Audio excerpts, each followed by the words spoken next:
Welcome to this explainer. Today, we're going to take a really fascinating, esoteric, 2,000-year-old cosmological framework, and we're going to translate it into a highly personal, psychological journey of self-discovery. You see, between the 1st and 4th century CE, this profoundly deep spiritual movement took root in the shadowed corners of early Christian history. It was known as Gnosticism. And what they introduced was this incredibly sophisticated understanding of human spiritual potential. But here's the wild part. For centuries, this perspective was completely hidden from us. Early Orthodox authorities actually deemed these ideas so dangerous that practitioners literally buried their sacred texts in sealed jars in the Egyptian desert just to protect them. Well, today, we are unearthing this forbidden psychology. We're going to explore how this ancient tradition categorized humanity into 3 distinct archetypes. But we aren't just looking at this as some dusty ancient history lesson. No, we're going to see how these exact types map perfectly onto our modern psychological development and our universal quest for meaning. Okay, so here is our roadmap for today's journey. First up, we'll look at the cosmic spiritual amnesia. Then we're going to explore the 3 archetypes: the Hylic, which is the material mind, the psychic, representing the soul's threshold, and the pneumatic, the awakened spirit. After that, we'll dive into parallels in ancient wisdom and finally wrap things up with the spiral path home. Let's dive right into this roadmap of human consciousness, moving from the heaviest state of being to the absolute lightest. Section 1. The Cosmic Spiritual Amnesia. We absolutely have to start here by establishing the overarching problem of human existence according to ancient Gnostic philosophy, because, you really have to understand the cosmos before you can understand the people living in it. So, are you suffering from cosmic amnesia? I really want you to just sit with this question for a second. The Gnostics believed that most humans are walking around with a literal divine spark trapped inside them, but they are completely oblivious to their true celestial origins. Imagine living your entire life in a windowless room, never even suspecting that a whole universe exists outside your door. According to Gnostic thought, our visible universe, this realm of matter, physical laws, and decay that we live in, is actually not the product of the ultimate perfect divine source. Instead, it was created by this ignorant, arrogant, lower-level architect known as the demiurge.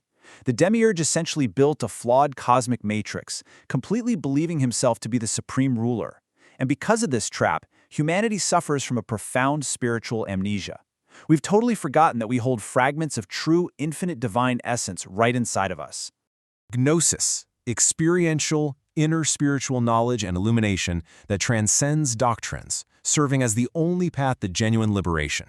Awakening from this cosmic amnesia doesn't come from memorizing a textbook. It doesn't come from following external rules or blind obedience to authority. It requires gnosis. Think about your own life for a minute. Gnosis isn't an intellectual exercise, right? It's that sudden aha moment. It's that deep, undeniable intuition you feel right in your gut when you finally understand a fundamental truth about yourself or the universe. Unlike conventional frameworks that just demand mere faith, this tradition placed supreme value on direct, experiential wisdom. You can't just read it in a book. You literally have to feel it in your bones. This direct inner illumination is the precise mechanism that breaks the amnesia and allows our divine fragments to return to their source. So imagine this massive cosmic drama unfolding. On one side, we have the flawed material world, created by the ignorant demiurge. And on the other side, we have the perfect divine realm, the transcendent pleroma of light and harmony. Pleroma roughly translates to the fullness of divine reality. Picture a round of absolute boundless light. Now picture sparks of that perfect light shattering, falling, and becoming trapped in the dense, heavy material world of the demiurge. Our trapped sparks actually belong to the pleroma. They are essentially homesick. And this sweeping cosmological drama of trying to get those sparks back home, that is the exact stage upon which our 3 human archetypes are going to play their respective roles. Section 2. Hylic, the material mind. Let's move to our first archetype and see how all of this manifests in the physical world we interact with every single day, starting with the very first tier of consciousness. The material person is like a vessel of clay, formed from the earth and destined to return to it, perceiving nothing beyond what the senses reveal. Notice the profound spiritual blindness described here. This is the individual who is completely anchored in physical reality and earthly gratification. The term Hylic itself comes from the Greek word hyle, which translates directly to matter or substance. Think of them like trees whose roots never seek beyond the soil that feeds them. Hylics remain firmly anchored in the tangible world. They live an entirely reactive existence rather than a reflective one, heavily dominated by physical desires, survival instincts, and the basic, everyday pursuit of comfort. So what does a modern Hylic actually look like? Well, they are obsessed with material focus and sensory pleasure. They accept superficial answers for psychological comfort. They're driven by habit and biological survival instincts, almost entirely disinterested in transcendent or spiritual matters, and they view the world through very rigid, dualistic binaries. Think of the modern individual who will happily spend 12 hours waiting in line for the absolute newest smartphone, or obsessively track their social media likes, but feels completely terrified and uncomfortable if they're forced to sit in silence with their own thoughts for just 5 minutes. They take a purely utilitarian approach to life. If something doesn't offer an immediate practical benefit, they simply do not care. To a Hylic, what cannot be seen, touched, or measured has zero reality. The state of ice, solid, fixed, and completely confined to material form. If we were to map these archetypes to the states of water, the Hylic consciousness is strictly ice. They are rigidly frozen in the material dimension, maintaining this fixed shape that absolutely resists flowing into new, unknown spiritual territories. But here is the danger of being ice, right? Ice is incredibly brittle. When a Hylic is struck by the harsh, unpredictable realities of life, say the loss of wealth, a decline in physical beauty, or a sudden illness, they don't adapt. They shatter. This is the exact root of the classic existential midlife crisis. It's that terrifying moment where the material container breaks and the individual realizes they have absolutely nothing else inside. Section 3. Psychic, the soul's threshold. Next, we transition into the transformative middle ground. This is where the soul begins to awaken to its own limitations. And honestly, this is where things start to get deeply uncomfortable. The soul-centered person stands at the threshold, one foot in the world of matter, one in the realm of spirit, torn between remembering and forgetting. This captures an incredibly painful dichotomy. The term comes from the Greek word psyche, meaning soul. These individuals act as a bridge spanning two totally distinct worlds. They have awakened just enough to realize that sensory pleasure and material wealth will absolutely never fulfill the deep yearnings of the human soul. Yet, they are like sailors who have caught a glimpse of distant, beautiful shores through a telescope, but they remain completely terrified to untie their ship from the familiar docks of their earthly attachments. The modern psychic experiences a persistent dissatisfaction with pure materialism. They are highly capable of deep philosophical inquiry, but experience significant inner emotional conflict. They embrace ethical complexity and symbolic perception, yet they still rely heavily on intellect rather than direct experience. This is the classic map versus territory dilemma. The psychic is the person who reads all of Eckhart Tolle's books, buys the perfect, aesthetically pleasing meditation cushion, and intellectually understands the concept of ego death perfectly, but consistently hesitates to actually surrender. They possess intense curiosity and intuitively sense deeper realities, but they harbor a massive tension between their spiritual intuition and the unrelenting demands of their careers and social status. They know the map is real, but they just haven't walked the territory yet. The state of liquid water, flowing, seeking, adaptable, yet still bound by earthly limitations and gravity. Going back to our ongoing water metaphor, the psychic state is liquid. Liquid water is beautifully fluid. It takes the shape of its container. The psychic individual can adapt to their surroundings. They do the yoga, they explore new philosophies, and they actively seek out truth.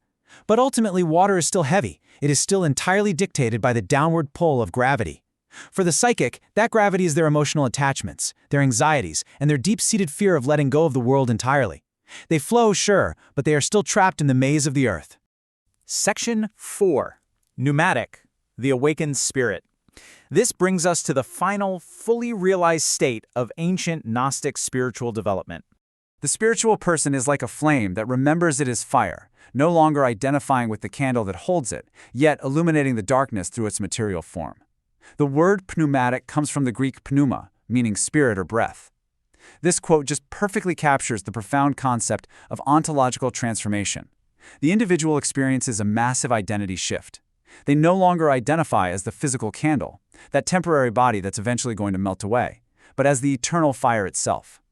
This really echoes the teachings of the 13th century mystic Meister Eckhart, who spoke of the spark of the soul, that precise, quiet place where human consciousness and the divine meet in total, indistinguishable unity.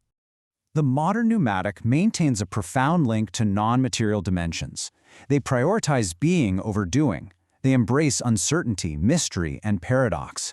They completely transcend the fear of physical death and operate with a non-dual alchemical consciousness. But what does this actually look like on a random Tuesday in our hyper-capitalist society? Well, it looks like someone who acts sparingly, but with immense intentionality. They aren't rushing around trying to prove their worth through endless productivity. They embrace mystery not as an annoying problem that needs to be solved, but as a fundamental, beautiful aspect of reality. And most crucially, because they possess a non-dual awareness that transcends rigid subject-object divisions, they treat every single interaction with compassion. They clearly see the fundamental unity linking themselves to everyone else in the marketplace. The state of vapor? Liberated from gravitational constraints, expansive, and naturally rising toward higher realms. Completing our metaphor here, the pneumatic consciousness is vapor. It is entirely liberated from the heavy gravity of material anxiety, constantly expanding upward toward the pleroma. But here is the absolutely most important part of being vapor. Vapor eventually gathers into clouds and rains back down to nourish the earth. The fully awakened pneumatic person doesn't just escape to a mountaintop to ignore humanity. No, they stay deeply embedded in the world. They participate in the life-giving water cycle, utilizing their awakened state to actually nourish and guide others who are still frozen as ice or struggling as liquid. Section 5. Parallels in Ancient Wisdom. To prove the absolute timelessness of this framework, we can look beyond the Gnostics and see these exact same psychological journeys mirrored brilliantly in other foundational philosophies. Consider Plato's cave versus the Gnostic types. The shadow watcher is the Hylic, bound to physical illusion. The freed but struggling prisoner is the psychic, experiencing the painful awakening of consciousness. And the returned philosopher is the pneumatic, achieving transcendent wholeness. Think about the emotional weight of Plato's famous myth for a second.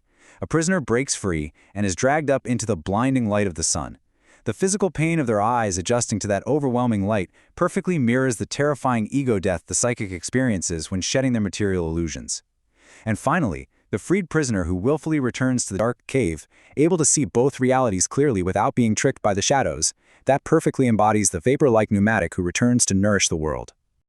In the world but not of it. This famous paradox from the historical figure of Jesus perfectly exemplifies the pneumatic consciousness. It means fulfilling earthly responsibilities while maintaining an unwavering anchor in transcendent divine reality. Think about your own modern life through this lens. Can you go to your 9-to-5 job, pay your mortgage, and engage deeply with your community, which is being in the world, without letting your job title, your bank account, or your social status dictate your ultimate self-worth?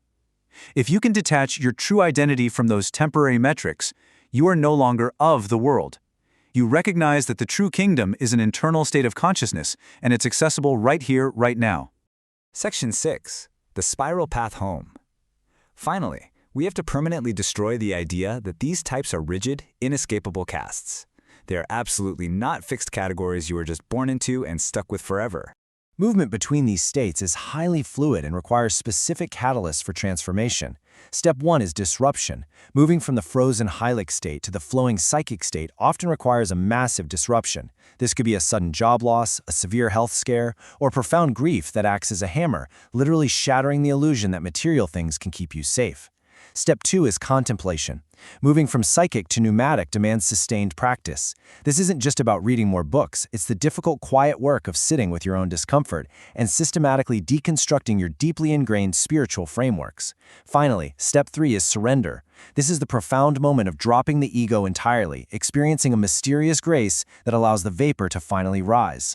Let's look at the fluidity of this spiral path. This is not a linear progression, but a spiral pattern. It involves revisiting territories at deeper levels of understanding. Every soul contains the dormant divine spark, and our differences are merely degrees of remembrance versus forgetting. Honestly, this is incredibly reassuring. You might experience profound, enlightened, pneumatic clarity on a Sunday, only to slip right back into Hylic habits by binge-watching TV or stress shopping on a stressful Wednesday. That isn't failure. That isn't regression. You are simply cycling through the spiral. The Hylic phase grounds you. The psychic state pushes you to question, and the pneumatic state reconnects you. The Gnostic vision insists that no matter how forgotten it is, every single person holds that divine spark. Which state of matter are you today? Ice, water, or vapor? As we conclude this explainer, I'll leave you with this question to self-reflect on your own ongoing spiritual development. Spiritual awakening isn't about running away from the modern world. It is about fundamentally transforming your relationship with it. Take a moment today to consider where your consciousness resides right now. Are you frozen, flowing, or rising? And ask yourself, what might it actually take for your inner spark to finally remember that it is fire?